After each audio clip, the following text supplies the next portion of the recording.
La clameur des moines.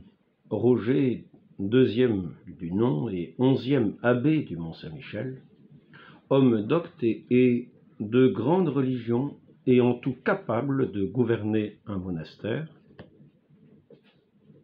a le cœur plein de tristesse. Il a su, par sa fermeté, ramener l'ancienne discipline et rétablir l'ordre de saint Benoît. Il a pris soin de la gestion du temporel.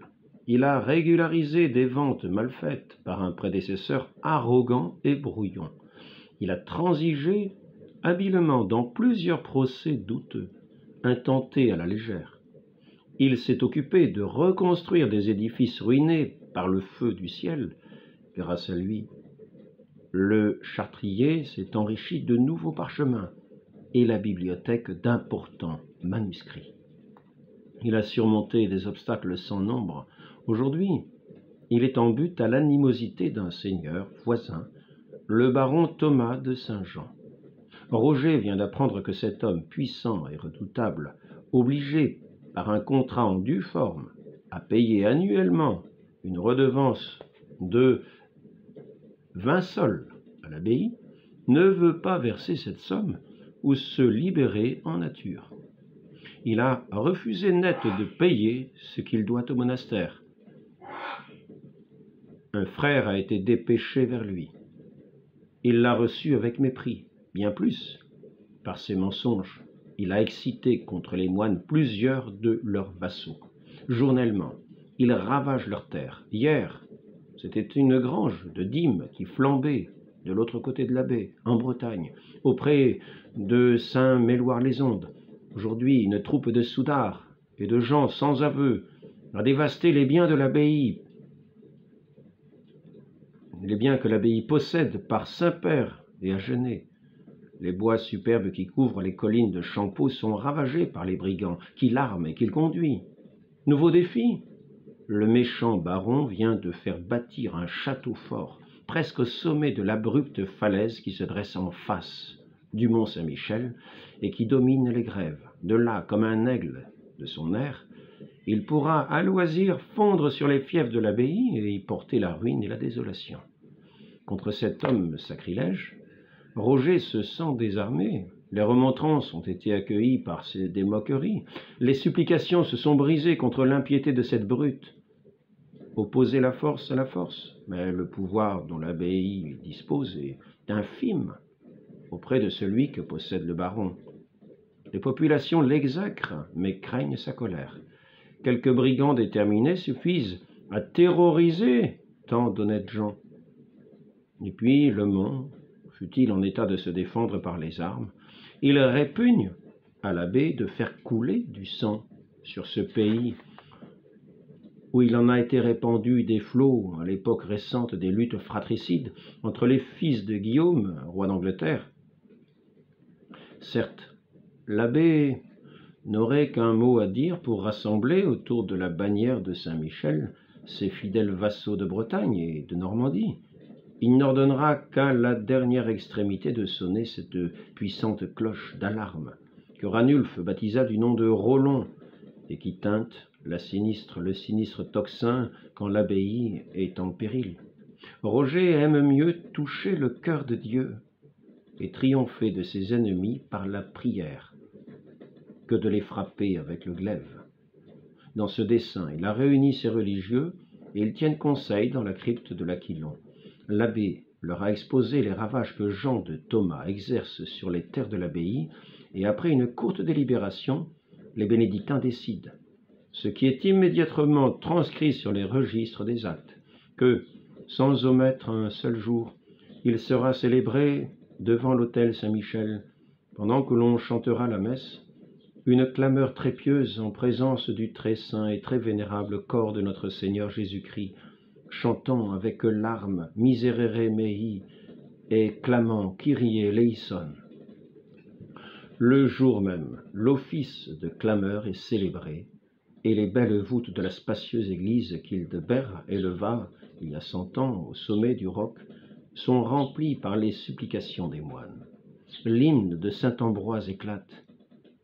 Castissimorum omnium doctorum ac pontificum, pro nobis preces, profluas, devotus offer Domino, ustem repellat ut servum, opemque pacis dirigat, et nostra simul pectora, fides perfecta muniat. Ostem repellat ut servum.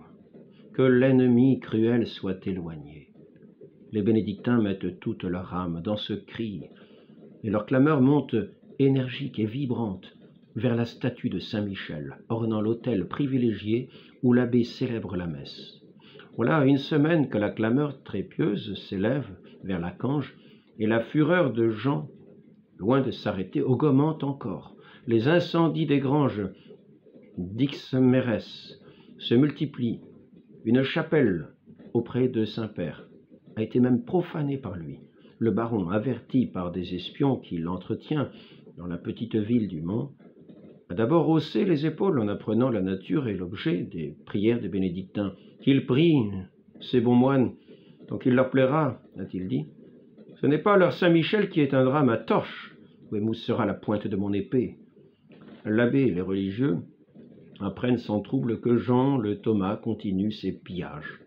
Une seconde neuvaine est commencée, et les moines redoublent d'ardeur dans leurs prières. Rien ne saurait diminuer la confiance qu'ils ont dans leur glorieux protecteur. Le 18e jour, alors que l'office était terminé, l'abbé retirait dans la sacristie ses habits sacerdotaux. Le frère portier l'avisa qu'un homme du guet signalait sur les grèves, à la hauteur de Tombelaine, la venue d'une troupe armée. Elle se dirigeait à coup sûr vers le Mont. L'abbé se rendit aussitôt sur la petite place Forme, la petite plateforme du nord d'où l'on dominait toute la baie, et aperçut en effet sur l'étang, à environ un quart de lieue du Mont, une centaine de gens à cheval. Il distingua même le gonfanon rouge à 3 langues du baron de Saint-Jean.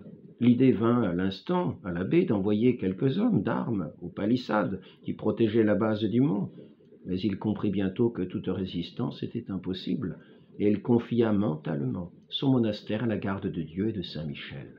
Des fanfares guerrières éclatent. Jean de Thomas pénètre avec sa troupe dans la petite ville. Les habitants épouvantés se réfugient dans leur demeure. Le baron hausse sur ses étriers l'air terrible, fait donner une formidable coup de massue à la porte de l'abbaye. Elle s'ouvre. L'abbé apparaît à la tête de ses religieux. Il est aussi calme que s'il se présentait pour recevoir son évêque ou son roi. On ne demande jamais à ceux qui frappent à la porte de l'abbaye ce qu'ils sont, d'où ils viennent, ni ce qu'ils veulent. La demeure de l'Archange est ouverte à tous, et l'hospitalité des moines ne connaît pas de borne. Roger attend, muet et impassible. Jean a sauté de son cheval. Il a levé sa main armée. « Moine !» s'écrie-t-il avec un tremblement de colère dans la voix. « Moine ! Est-il vrai que chaque jour vous criez contre moi jusqu'à Dieu ?»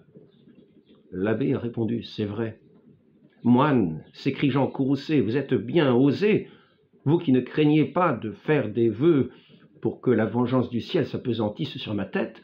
Pourquoi cette clameur ?»« Parce que, répond l'abbé, tu as dépouillé et volé mon maître Saint-Michel. » Un cri de colère est sorti de la bouche de Jean le Thomas. Il s'élance l'épée nue sur l'abbé, mais tout à coup, il s'abat à ses pieds, et tous les gens de sa troupe, qui, comme lui, avaient mis pied à terre, tombent à genoux, et Jean baise dévotement le seuil de l'abbaye.